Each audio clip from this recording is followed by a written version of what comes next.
Sebelum mulakan topik pembelajaran hari ini, cikgu nak test pengetahuan sedia ada kamu dulu. Okey, soalan yang pertama, apakah peralatan elektrik yang wajib ada di dalam dapur rumah kamu? Periuk nasi? Coffee maker? Cerek elektrik? No. Yang cikgu maksudkan ialah peti sejuk. Soalan yang kedua, apakah kegunaan peti sejuk? Untuk simpan buah-buahan dan sayur-sayuran? Untuk simpan barang-barang yang basah? Ya, betul. Kita gunakan peti sejuk untuk menyimpan barangan basah dan juga makanan. Soalan yang ketiga, apakah yang terjadi kepada barangan basah atau makanan kita yang tidak disimpan di dalam peti sejuk? Buah-buahan dan sayur-sayuran jadi layu? Jadi busuk? Tak tahan lama? Ya, betul. Pandai, tepat sekali. Jadi, peti sejuk yang bersuhu rendah daripada 5 darjah Celsius ini mampu menurunkan suhu makanan ataupun minuman itu sendiri apabila disimpan di dalamnya.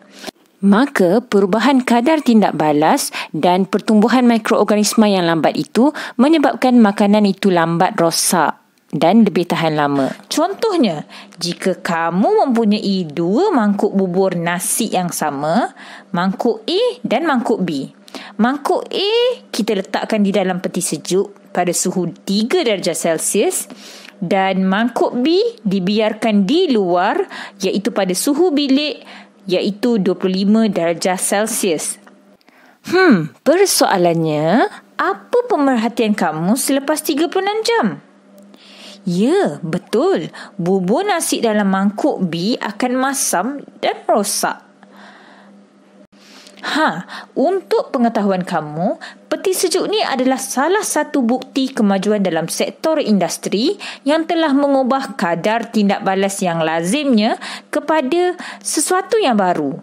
Sama ada dengan cara ia mempercepatkan ataupun memperlambatkan kadar tindak balas sedia ada.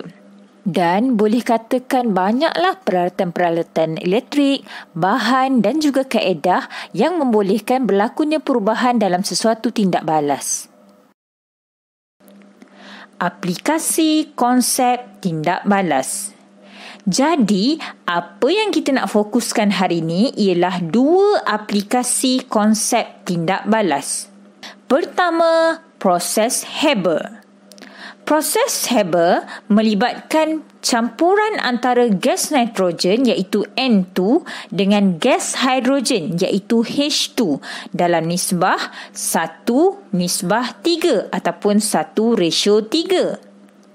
Campuran gas ini kemudiannya dimampatkan dalam pemampat pada suhu 450 hingga 550 darjah Celsius dan di bawah tekanan 200 atmospheric pressure. Kemudian di dalam reaktor, pemangkin serbuk ferrum digunakan bertujuan untuk menghasilkan amonia iaitu NH3.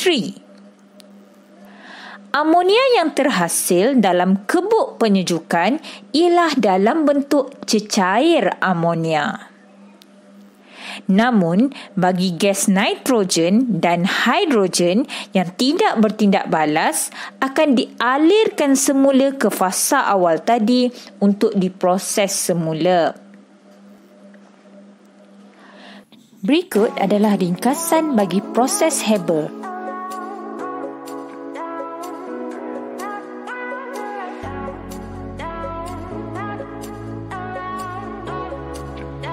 Dan berikut adalah persamaan perkataan bagi proses Haber.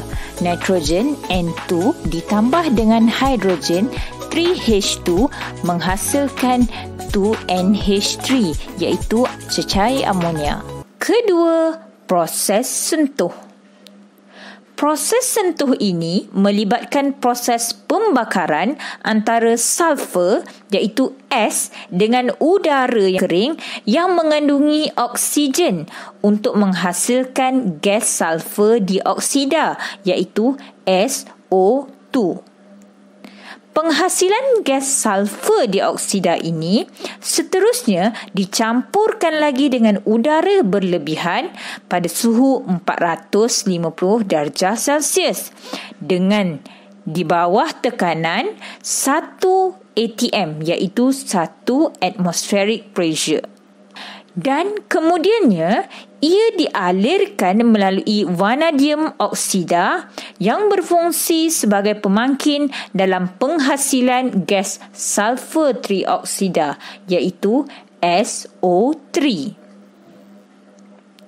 Kemudian gas sulfur trioksida ini dilarutkan dalam asid sulfurik pekat untuk membentuk oleum iaitu H2S2O7. Dan akhirnya, oleum yang terhasil ini akan ditambahkan dengan sedikit air untuk menghasilkan asid sulfurik pekat iaitu 2H2SO4. Berikut adalah ringkasan bagi proses sentuh.